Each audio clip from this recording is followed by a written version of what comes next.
runtii markaan ka hadla beesha caalamka waxay naga taageeri jireen doorashada sida u soo taxanayd waxaanu qabanay aftidii dastuurka lagu ansixinay beesha caalamka waxba kaba geysan gacan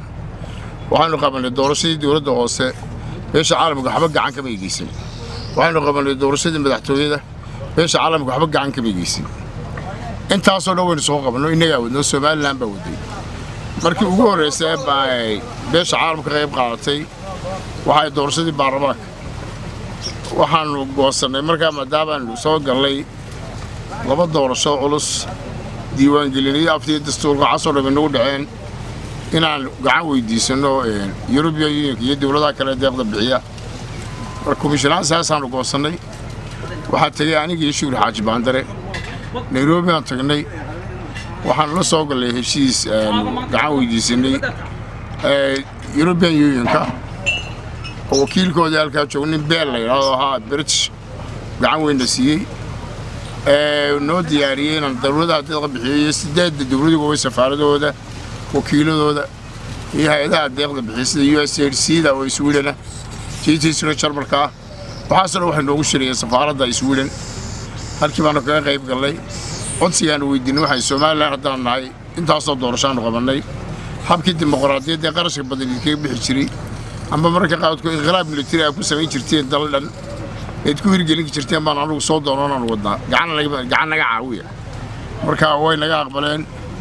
foom bayna siiyeen wixii aan doonaynaa ku buuxsanay waana caawina wayna siiyeen doorashadii baarlamaanka saasaan ku galnay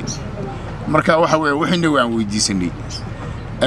marka annaga doorkan ku lahayn waxay caawimo waxaan weydiisay taasay wayna siiyeen laakiin talada maamulkeena doorashada qabashadeeda dib u dhigideeda horisiya qaabka loo qabanayo qaran baan inaga madax banaan komishiga doorashada ay xilkaas saaraa dawladana waxaan ugu baahanay gaaraan xagga dhaqaalaha iyo security-ga nabadgelyada labada qodob baan iyana weydiisan jiray komishigu ma hawshu wadi jiray marka imikana komishigu way noo dhisan yahay dhaqaale waynu helaynaa dadkii way tababarteeno shan doorasho la soo qabtay aftii dastuurka lixda goor baan wax qabanay waxa weeye diiwaan gelinta baa la sameeyay muddada imika haysana waa 5 bilood iyo xogay inta waxaan filayaa waa lagu dhameyn karaa wax kasta kaararka la qaybiyo oo komishigu qaybiyo oo qodobkooda oo ballan qaaday kaararka qaybinayaan dadkii la diiwaan geliyay marka dambe in la sameeyo goobi doorashooyinka waa loo leeyamay dadkii xiriirka qabanaya way iska dhisan yihiin nabadgelyada ciidamadu waa joogaan waxaan filayaa markaa in doorashada sideedahayd ugu talagalay u dhacayso